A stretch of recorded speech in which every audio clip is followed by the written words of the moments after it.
So today I just want to talk about patience. Patience is something that a lot of people struggle with. No matter whether that's like religion or just like waiting in a line at the store, like at Walmart or something. But people will often move too fast in their relationship with God, and then they'll end up crumbling underneath themselves because they've just done so much, and they weren't waiting on God's plan for them. They weren't waiting on God's timeline. It felt like it took me forever to get to where I am today. And not that I'm saying I am where I'm at, like I want to be at today, like fully. But at the same time, like it's a process throughout your entire life. You want to get better every single day. It's not just like, me and Kane talked about this last night, like you don't just want to stay stuck in one spot and just be okay with it. You want to keep on going. But we got to realize at the end of the day, it's a process. So whether you're moving slow or you're moving like really fast in your faith, you're still moving.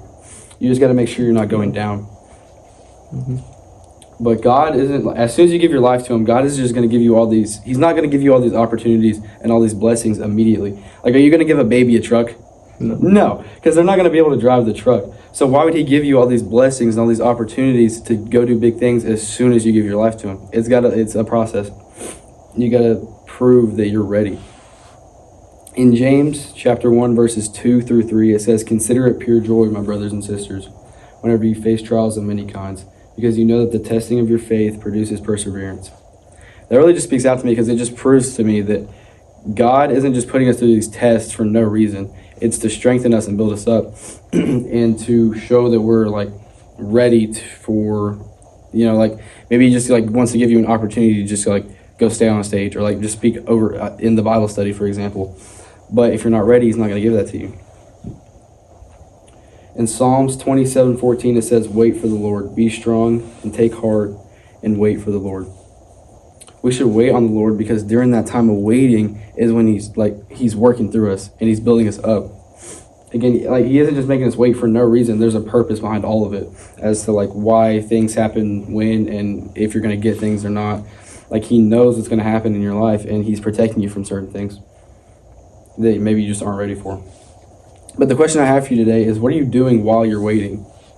Waiting is where your faith is like put into action. Like if you can, like you got to pray even when you don't see the results. You just gotta like, what's another thing? Like you got to keep trusting him even when things don't go your way and like things aren't on your timeline. But like you got to keep on showing up even when you feel like you don't want to and you feel like you want to just give up. But a lot of people like want the promises, but they don't want to have to go through the process. Or they want the blessings, but they don't want to have to go through the struggles. But God is more concerned about who you're becoming than what you're receiving. So we just got to really keep that in mind. If he gave you everything right now, would you be ready for it?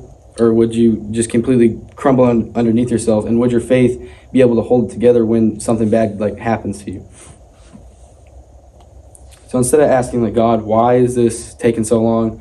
Like, what are you doing? Like, we should try to ask him what he's trying to teach us in this season so we can like learn what he's trying to do in us and what he's trying to build us up for. We can learn so much while we're in the season of waiting because it's meant for growth. So like, imagine you have a kid and he wants a dirt bike. He wants a dirt bike. Let's say your kid wants a dirt bike. And you're kind of iffy about it, like you don't know if you should give your kid this dirt bike. But let's say you give it to him anyways. Everything goes fine, and he's riding it around for a few months, and you're like, okay, maybe I was just overthinking it. He'll be fine. Then, a little bit later, he ends up crashing that dirt bike. Then you're going to start regretting getting him the dirt bike because you're like, okay, I kind of thought he was going to crash in the first place. So now rewind back to where he's asking you for this dirt bike, but except this time you know 100% that he's going to crash this dirt bike. Are you going to give him the dirt bike? No, because you know he's going to crash. So it's really like that with God sometimes. Like he knows when things are good for us and when they're not, or like when they're going to build us up or tear us down, or he knows when it's just not the right time for something. So if God is like pulling something away from you, then he's either telling you to just keep it pushing your faith and just wait for the thing that he's trying to give you. It's just not the right time yet, or he's just telling you it's not right for you at all. But that, like, you just got to pray about that. That's between you and God at that point, whether he just wants you to wait or he just wants you to fall away from it completely and just keep your eyes set on him and nothing else, and then he will bring better things for you than what you originally thought. So I have a couple questions now. How do you usually respond to things that don't go the way you want it to? or like that's on your timeline?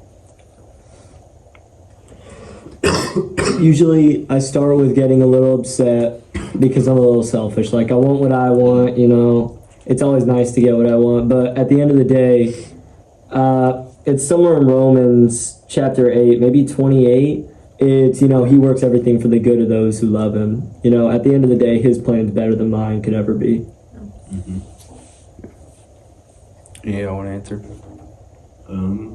Just praying, just talking to him about it, because understandably everything's not going to go our way, because admittedly our plan isn't perfect, but his is, and he's a personal being, so there's no barrier between them. Like there's nothing you can't pray about or you shouldn't pray about. Yeah. How would you grow spiritually in that season of waiting rather than trying to get out of it sooner than later?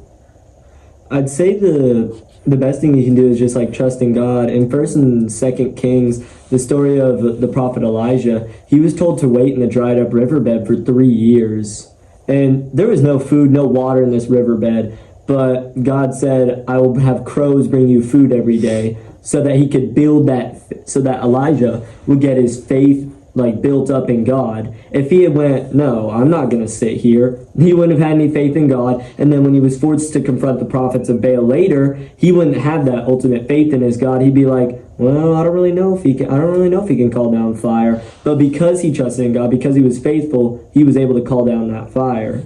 So just trusting in God is what you got to do. Just staying consistent no matter what. Yeah. That's another good thing. Anyone else? All right. I'll just pray us out then.